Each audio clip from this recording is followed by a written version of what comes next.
Well, greetings, everyone. This is Jane Jubilee, continuing with the diocesan video history project called The Hidden Black History of the Episcopal Diocese of Newark. And we are very fortunate this evening to have not one, not two, not three, but four representatives of St. Cyprian's Church in Hackensack to tell us through their eyes and through their experiences the hidden Black history of St. Cyprian's. And I'm so excited to talk to these four wonderful individuals. So without any further ado, I welcome you all and I thank you all. Thank you for having us this evening. We're delighted to be here. My name is Rosamund Love, and I'm the Senior Warden for St. Cyprian's Episcopal Church. I would say over the past 7 years. That might not be quite accurate, but it's been a while. And it's been a very interesting and we've had lots of wonderful and challenging times, but in our community, we are well known within Hackensack. And as you know, most churches in Hackensack are Baptist or Pentecostal, but they always include us with everything they do. So we're very much recognized in the community. And I'm going to turn it over to Beau as we continue this discussion.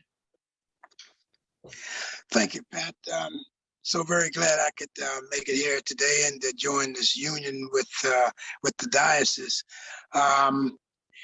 I've been sort of with the church since about 1978, since my wife was sort of like connected with the St. Cyprian's organization of Episcopalians. And so I got involved with it along with her naturally. And just to let you know that I'm the junior warden next to Pat. And Pat and I have been together like this about 10 years now.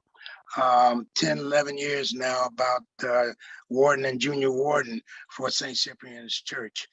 However, during the time I had the distinct opportunity to know each and pretty much a lot of part of the family of St. Cyprian's since that time. And some of the people that I ran into was really builders of the church, so to speak. Their offsprings were as well. And I understand through the history of St. Cyprian's when it was first started building, Sonja Collins's grandfather and beyond that they actually carried lumber on their backs, I'm told, by some of the people that still surviving right now, and that to help build this year church. And there was like standing alone at one point, and then they sort of like joined up with Christ Church, and for one reason or another, they sort of separated and went about themselves, and they wanted to sort of be with themselves at that particular time. And so it grew modestly, and it was flourishing at one time. And just to say that they wanted to, or had a distinct need for Episcopalian church. And it was actually born of West Indies descent. And they apparently had Episcopalians since around about that time, early parts of the century. And right now I'd like to pass to Sonja Collins.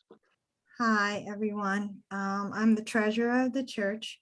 And just, I guess, to elaborate on some of the things that Beau had said, I grew up in the church. My family was a big part of the church. My last name, my maiden name is Clark. So the Clark family, as well as many other families decided that they wanted to build this church because, as Beau had said, we were originally part of Christ Episcopal Church in Hackensack. But as the story goes, and this is what I've been told, is that they felt that they were not very welcomed at Christ Episcopal Church at the time. So they decided that they were going to build their own church, and that's how things got started. And so all the families that were originally part of the church came together, and they just pooled their money. And that church is actually a fabricated church, from what I understand. So we do have the foundation, and in the foundation, the information that I had sent you, Jane, was actually part of the what do you call it? The cornerstone. Was part of the cornerstone of the church. That yes. Thank you for putting that on screen. They laid that in the cornerstone of the church. So that is part of how everything began for the church. As I said, I grew up there. When I came into the church, we were just one. We were just one big happy family. I mean, I was actually surprised myself about why we came into existence. And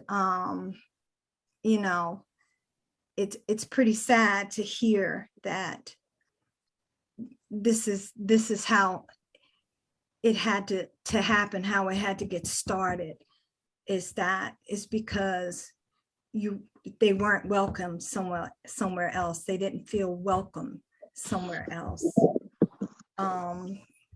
But when I came, we were thriving. All the families, their children were coming, and we had an organist. We had a choir. We had everything. And as Beau also said, it started mainly with the islands. My family is from Barbados, the island of Barbados. We also had Jamaica and a few of the other West Indies islands. And Pat, I believe you're from Ghana, right? Or Guyana? Guyana. That's from Guyana. South America. Yes. So I guess we're just a melting pot.